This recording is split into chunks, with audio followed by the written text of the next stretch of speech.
Today, I'm going to explain Bernoulli's principle of aircraft.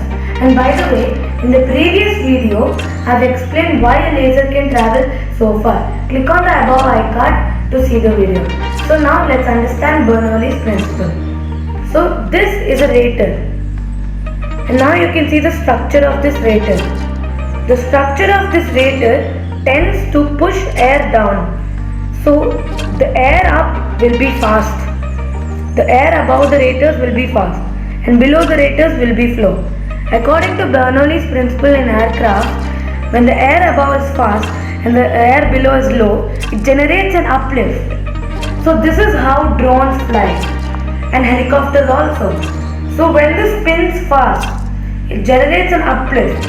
Then it can go up. Now let's see with few examples. Example number 1. So here we have a small toy.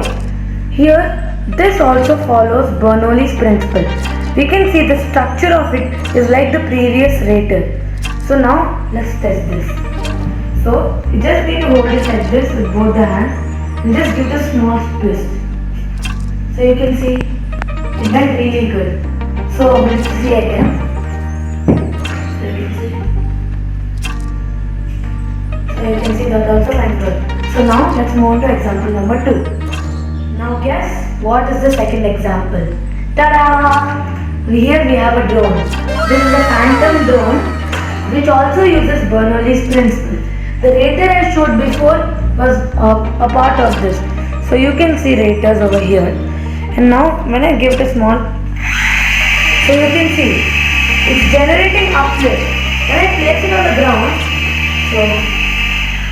so when I place it on the ground, I just give it a small. So you can see that it's flying.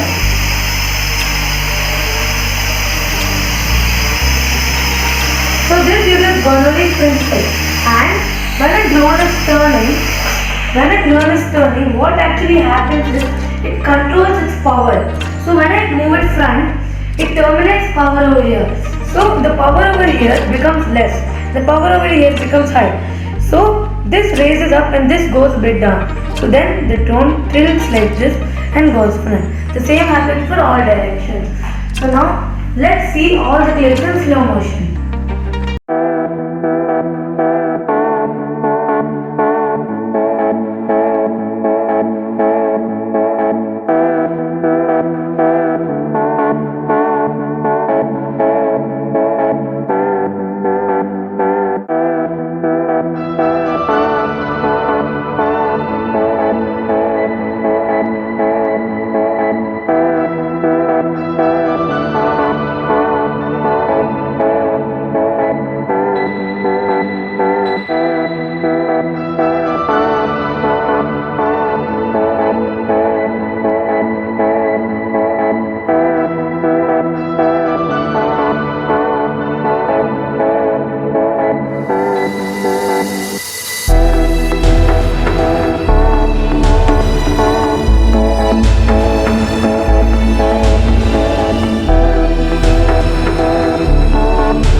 Please subscribe, like and hit the bell icon.